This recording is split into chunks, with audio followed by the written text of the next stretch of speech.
Zvachim Dafhe.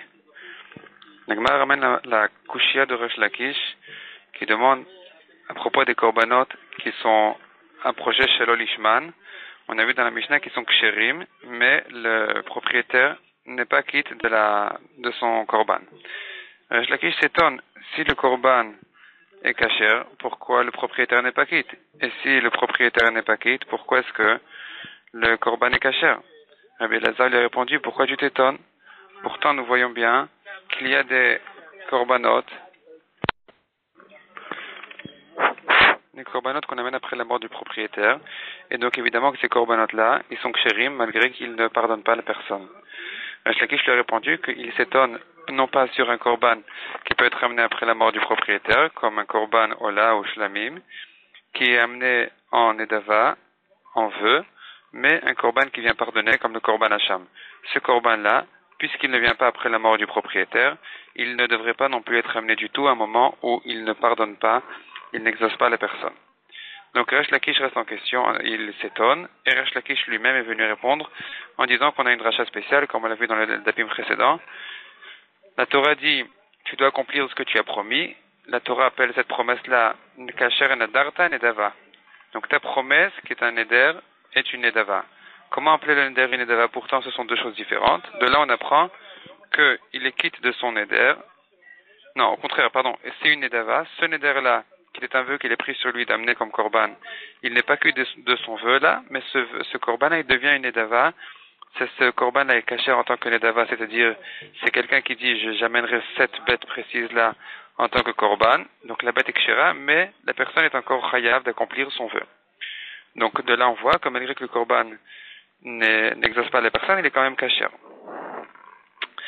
Sur ce Resh Lakish, il y a chaque lavétaire du DAF se rapporte sur cette discussion-là entre Resh Lakish et Rabbi Elazar. Et la Gemara vient et pose des questions sur Resh Lakish et sur Rabbi Elazar. Donc premièrement, la Gemara dit,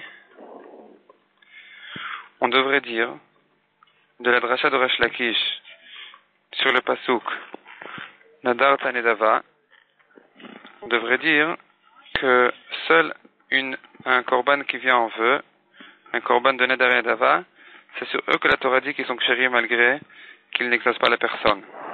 Mais un korban comme Hacham, on n'a pas de dracha pour dire qu'il est quand même kasher malgré qu'il n'exauce pas la personne. La Gemara répond, on a une autre dracha par ailleurs qui dit que le khatat shel lishmo il est pas soul. Seul le khatat shel lishmo il est pas soul. Le Hacham shel lishmo il est kasher. Donc puisqu'il est kasher, il faut l'amener. Malgré que la personne n'est pas exaucée, n'est pas pardonnée. Puisqu'il a été fait chez l'olishmo.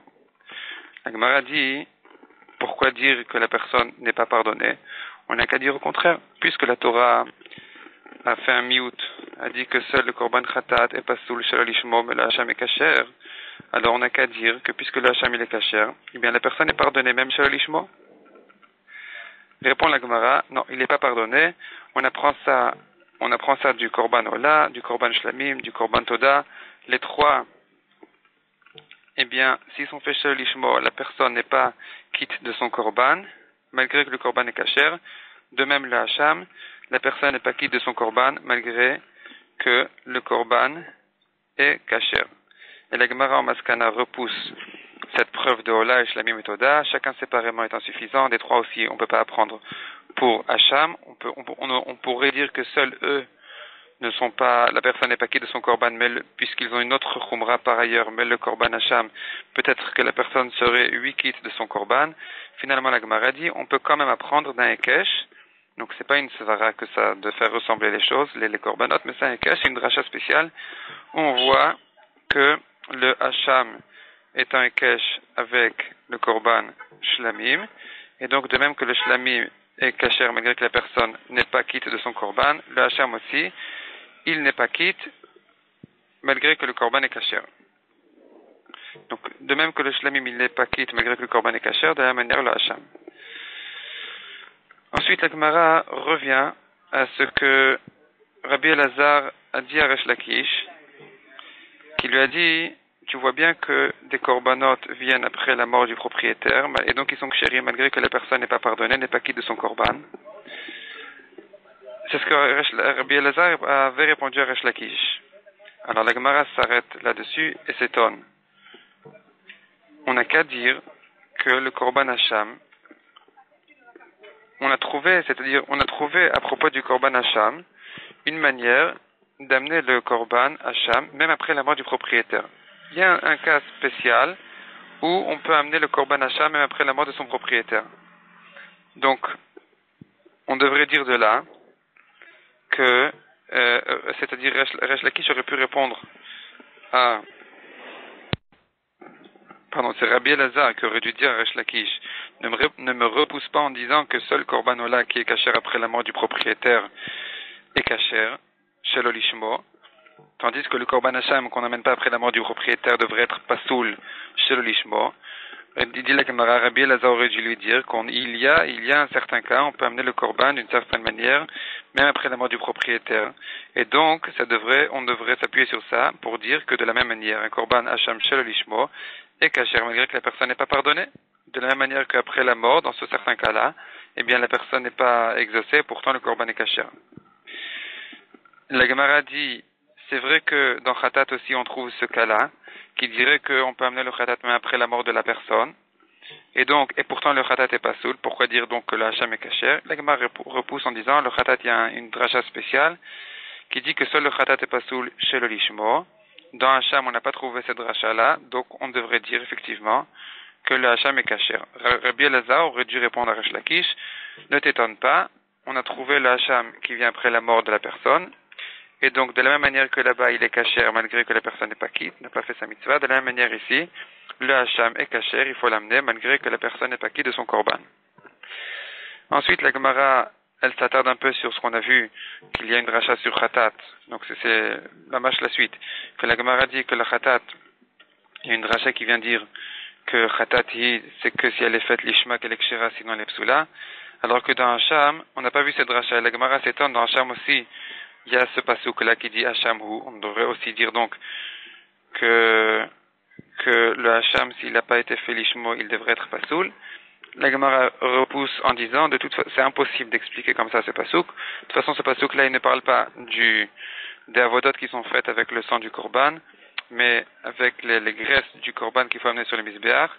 Or, il est impossible de dire que si ça a été fait chez le lishmo, tout le korban n'est pas soul, puisque même si on n'a pas du tout même brûler les graisses sur le misbéach, le korban est quand même kasher. Donc, al-vachomer, si ça a été fait chez le lishmo, c'est kasher. Donc, le pasuk vient pas pour cette dracha, mais pour une autre dracha, pour dire que si le korban hacham s'il y a eu une raison qu'on peut plus amener ce korban hacham, par exemple que le propriétaire a déjà amené un autre korban ou qu'il est mort, et donc on laisse le korban paître jusqu'à qu'il ait un défaut. Si après on l'a amené en tant que korban ola, avant que lui tombe un défaut, eh bien il est kasher. Mais si on l'a pas envoyé paître avant pour que lui tombe un défaut, et que avant même de l'envoyer à avoir un défaut, on l'a tout de suite pris pour korban ola, il est pas soul. C'est ça ce que le pasuk vient dire, hacham hu. Il reste un hacham. Il est hacham, il reste hacham, tant qu'il n'a pas été envoyé paître pour que lui tombe un défaut et qu'il soit vendu pour acheter avec un korban ola. Tant qu'on n'a pas fait ça, il reste un hacham.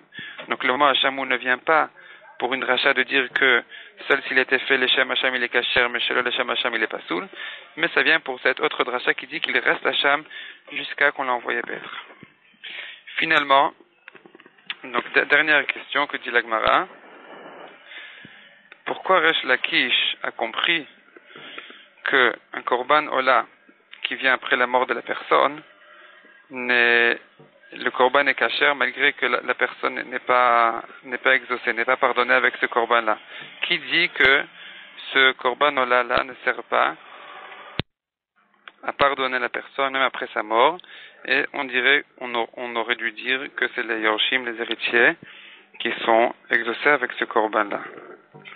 Sur des mitzvot assez, que le korban ola vient pardonner sur toutes les mitzvot assez. La Gemara repousse en disant, mais qui t'a dit que l'héritier hérite de toute façon les korbanot? Qui a dit bichlal que l'héritier il hérite les korbanot de son père ou de sa mère? La Gemara ramène des preuves pour dire d'un côté on voit que les héritiers héritent les korbanot des parents, comme on voit qu'un korban mincha, il faut l'amener même après la mort de la personne, alors que des associés, comme des héritiers, ne peuvent pas amener de korban mincha, puisque mincha n'est amené que par un particulier, et pas par des associés, par un homme et pas par deux.